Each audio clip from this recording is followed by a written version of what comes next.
Not gonna lie, lately I've been feeling really down. I feel so overwhelmed with life, feeling like I'm never doing anything enough to accomplish my goals. So because of this, I spend lots of hours scrolling or just sleeping.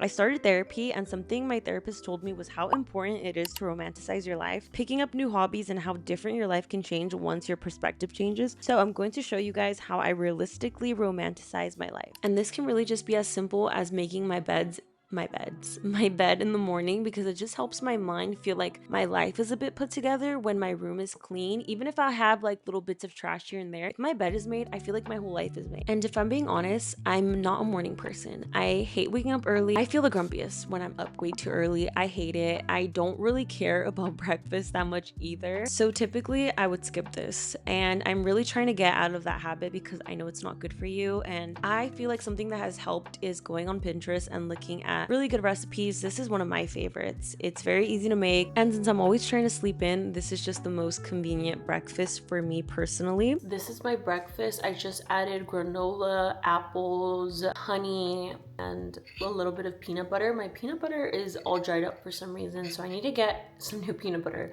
I wish I had strawberries, but I love green apples, and with the peanut butter, I feel like it's such a good combination. If I have time in the morning, then I'll sit outside, listen to a podcast, or even if I'm really not gonna sit outside, I'll sit in my couch. And it's just really taking a few minutes out of your day to do something that helps you mentally. And I love listening to The Psychology of Your 20s. It's helped me so much. I also listen to it on the way to work. I know not everyone has that much time either. Sometimes, you have to be somewhere really quick and you don't have time to sit outside and stuff and do all of this. But another thing that really helps is just taking a few minutes out of your day to get ready. And I know that can be a bit unrealistic, so honestly, this is what most of my days look like. I don't just sit outside for that long. I never really believed when people said if you get ready, it helps so much with how your day is going to look like and how confident you feel, but it really is true, even if you just have enough time to just do your skincare. I love this Kylie skin tint because it's in the shade 3W, and I feel like it gives a good amount of coverage considering it's super lightweight. It's not super full coverage, but it's just the right amount, enough just to cover some redness. I have no idea what I'm gonna do with my hair today. I did not feel like washing it, and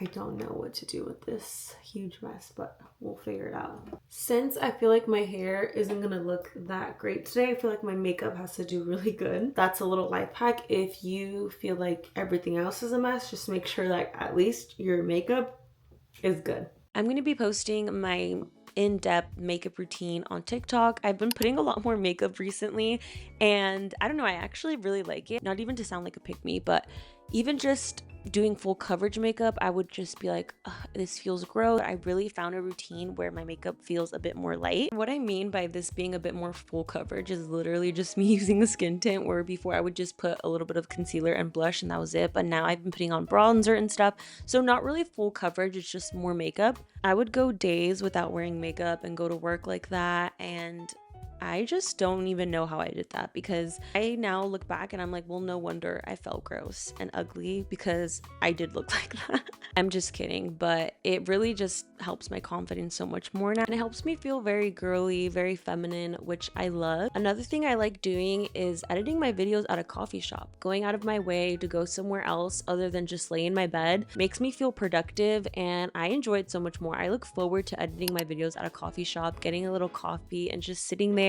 editing. I love it so much. I don't even know how to explain it. And you know what? Even though I'm wearing a hoodie and sweatpants, I still feel productive. I still feel put together. My makeup is done. My hair is done. I'm in a coffee shop editing.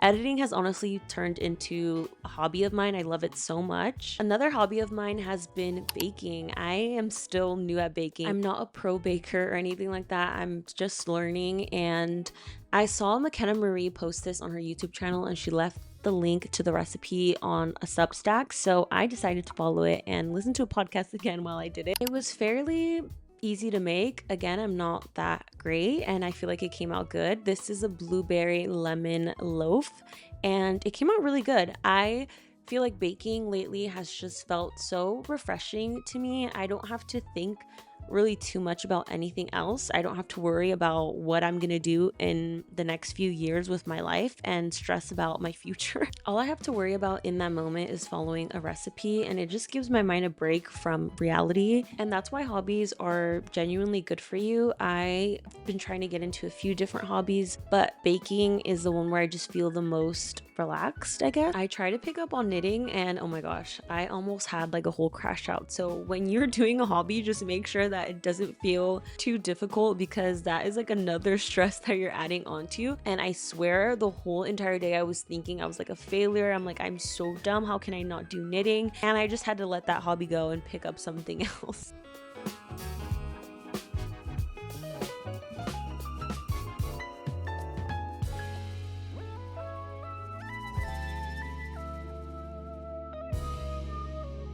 Look at how good this blueberry loaf came out. I am so proud of it. It looks so delicious. I was kind of running low on the parchment paper, so that's why it looks kind of messy. Hopefully it doesn't stick to any part of the pan.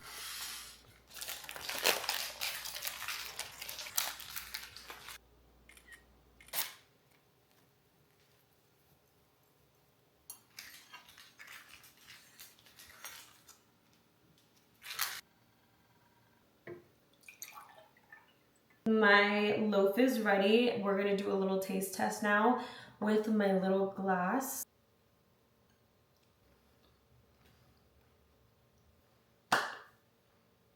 So good. Personally, I'm not a huge fan of blueberries, but this is really good. Something I do to get stuff done, but also do a form of self-care, is I put on a face mask, and while I let that face mask sit, I get stuff done for the amount of time I need to leave it on. And it could be, something as small as cleaning up my vanity. But if I tell myself, okay, I need to clean my whole entire room, sometimes that can be a bit overwhelming.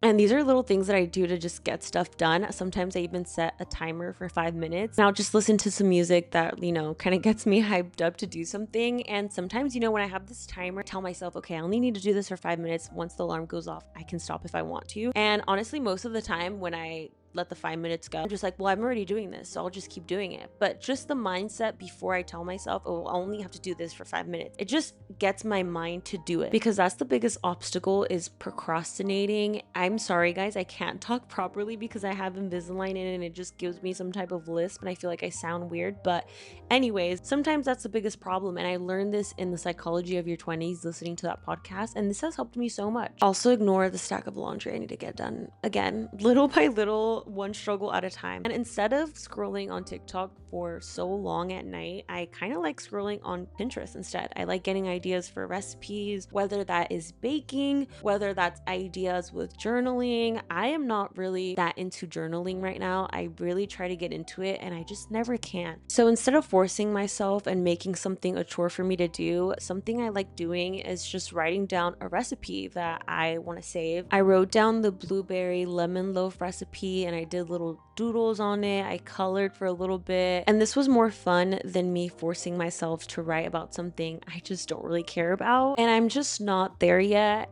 where I can just journal my thoughts and talk about my life or things that I have going on. I don't know if I ever will be in that point, but I think this is a good step to, just writing something down in my journal. I'll even write down just YouTube ideas I have, but it's not really anything too personal, which at some point I would like that. I want something where I can just write down my thoughts, but I don't know, I don't find it helpful in any way. I prefer speaking about how I feel. I prefer talking to someone about how I feel. Not everyone is like that, and that's okay too. If you guys feel like you want to pick up on a hobby and it's just not feeling natural to you, then it's probably a sign to either find a different way of doing that hobby or trying something different. Something that might work for someone else might not work for you, and that's okay. But something that will do it for me is a matching PJ set. I believe this one is from TJ Maxx, but going to bed in a cute PJ set and then waking up makes me feel put together. And this is me editing the video that you're currently watching. I hope you guys enjoyed, oh my god, this list. I hope you guys enjoyed, and I hope you found some of these things helpful, and I'll see you in my next video. Bye.